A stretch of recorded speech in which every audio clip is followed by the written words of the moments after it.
We're going to talk about arpeggiation. What is arpeggiation? To arpeggiate a chord, it means just to take a chord and roll it, or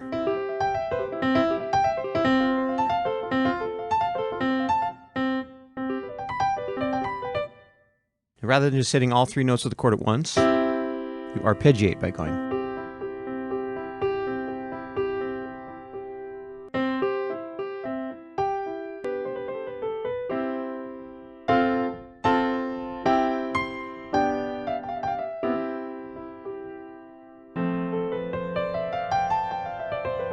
Anyways, arpeggiation.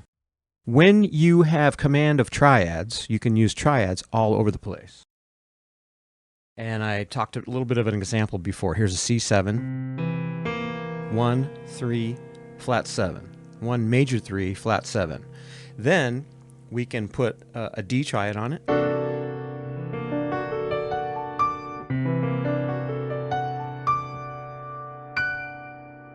To arpeggiate that D triad on top of the C7,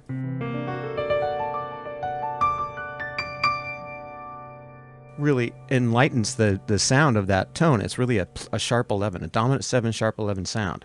If you just play the chord, that sounds good too, but if you can arpeggiate the triads. Now you need to know all the triads. C triad over a C bass. What is even cooler is a B triad over a C bass. It's that simple. Put a third in it and arpeggiate.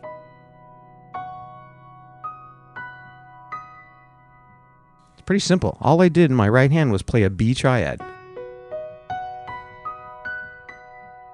But I arpeggiate it rather than just playing B triad. And this is actually arpeggiating as well. But you arpeggiate the notes. Let's go 5, 1, 3 of my B triad over C, which really gives you a sharp 11, major 7, but a minor 3rd sound. It's really a polytonal kind of sound. Really sounds Stravinsky-ish. Listen to The Rite of Spring. Talk about polytonal. Fantastic. This also gets back to one of my favorite Clare pieces called Suddenly. He ends the tune with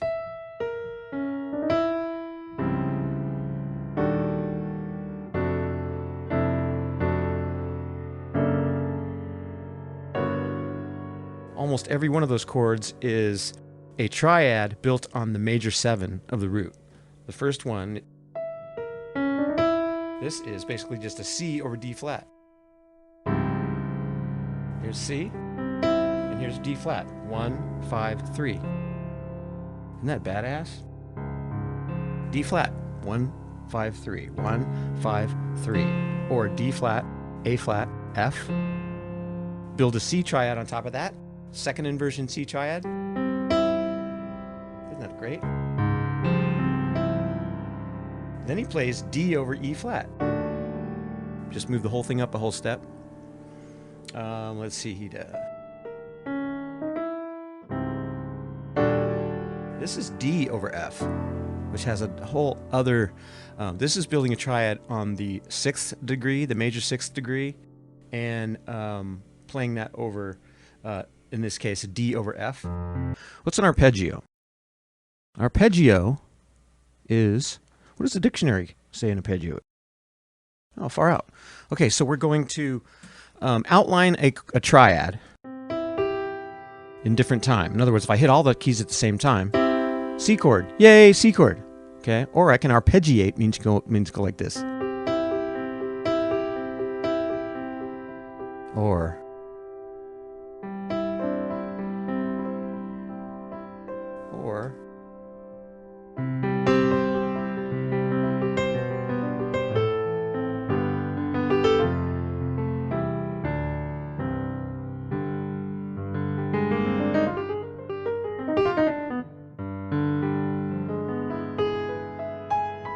that's an arpeggiation too. So arpeggiation is just filling up the space with a chord. Okay, I play a C, great. If I'm singing a song, I'm not going to just play like this. No, I'm going to go.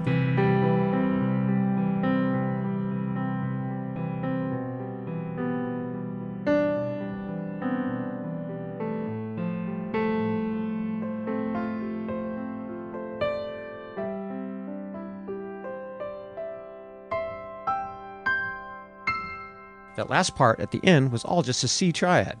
Here's a C triad. And then remember we talked about inversions. C triad.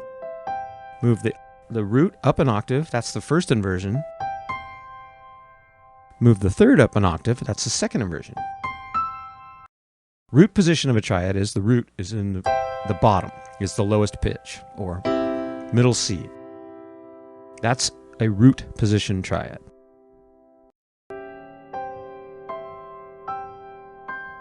All I did was invert all of my C triads. Take the C triads and invert. Need to know that on all your triads. D flat.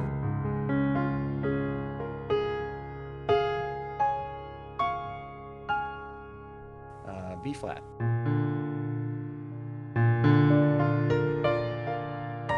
Have to think about it. That's a nice way to fill out a chord. If you have a tune at the, you have a chord at the end of the tune. It's just a basic major triad. No 6, no 9, no nothing. Just a 1, 3, 5. That's a nice way to end it. So B flat.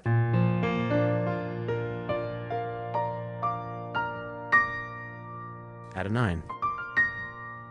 All I did was arpeggiate B flat triad, B flat, D, and F. B flat major triad. That's a nice way. Arpeggio. Arpeggio is just playing a chord, breaking up a chord in time. Anyways, that's just arpeggiating. Put the pedal down.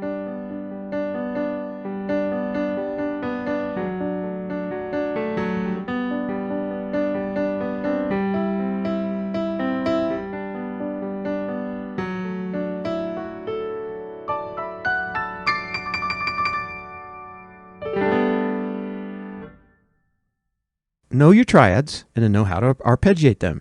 You can do all kind of crazy cool tricks with it. What's one more triad trick?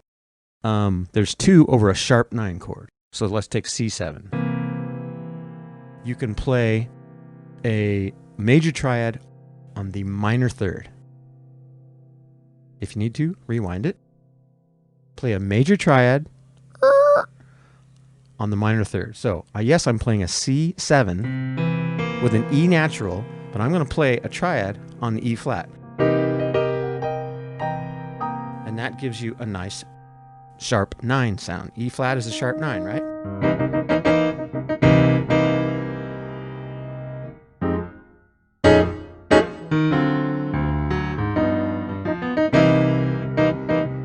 Basically, your basic major triads. You need to know your minor triads, but I use major triads mostly when I'm doing cheap tricks.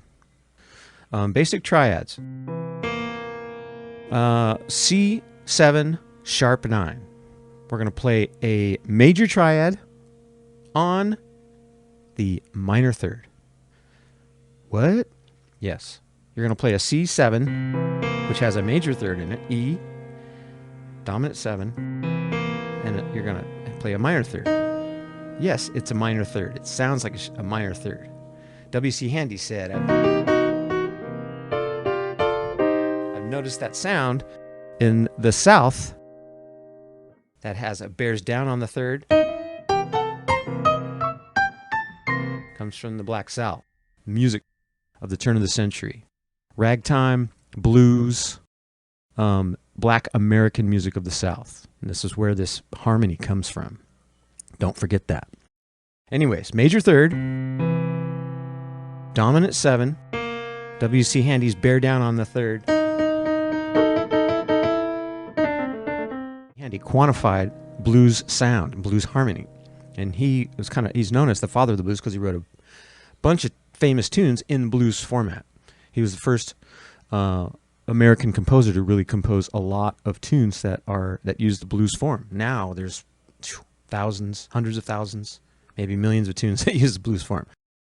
Maybe another stupid keyboard trick would be all the tunes that are built on the blues form.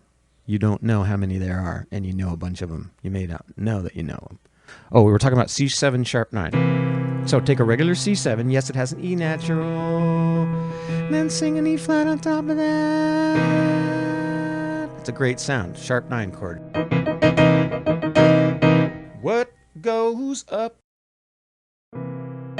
So, this trick is build a major triad on the minor third. Or you can call it the sharp 9, which is what we've called this chord, but it's really a minor third. It's a dominant 7 chord with a major third in it and a minor third. And it can have all kind of other stuff in it too.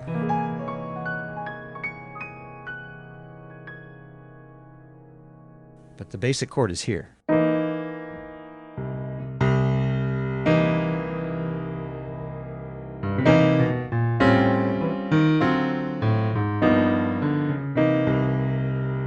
Those are all sharp 9 chords. Very bluesy and very jazzy. So, take any one of those sharp 9 chords, D7 sharp 9. Build a triad on the minor third. What's the major third? F sharp. 2 whole steps from the root, right? Major third. Do, re, mi. That's a major third. 2 whole steps. Minor third is step and a half. So we have our D7. What is our sharp 9 or our minor third? It's F natural.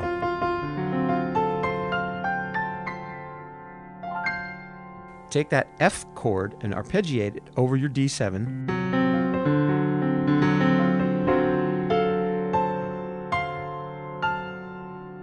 Okay, root position. Take out that middle note. Actually, that kind of sounds nice when you leave it. Well, that's another trick. Move them up. Move it up a half step.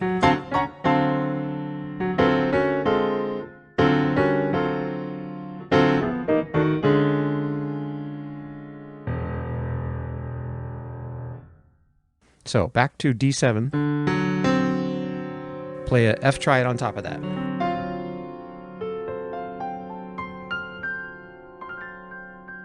And I know in a lot of these triads add a 9. But again, play the F triad, take out the middle note, and we're going to arpeggiate. Root, first inversion, second inversion, root. First inversion, second inversion, root. That's the C7 sharp 9 trick. There's one more trick on this any sharp 9. Let's go with D. Again, here F triad.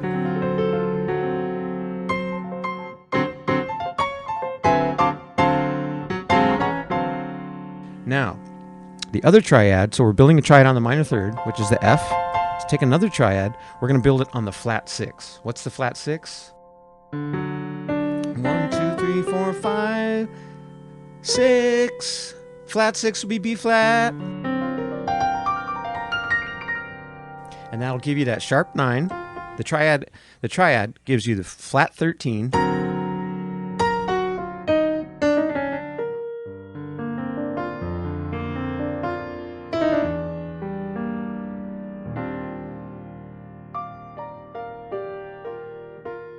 Another triad trick. We'll talk about this one later. And that's actually easier than the ones I'm talking about now. The diatonic 6 in D major is B. Let's go to the flat 6. Make a triad.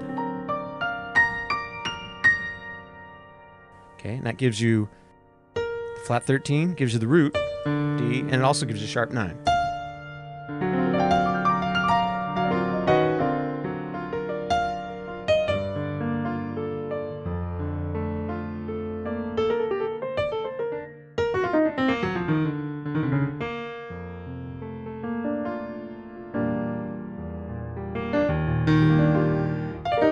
So those are the two tricks.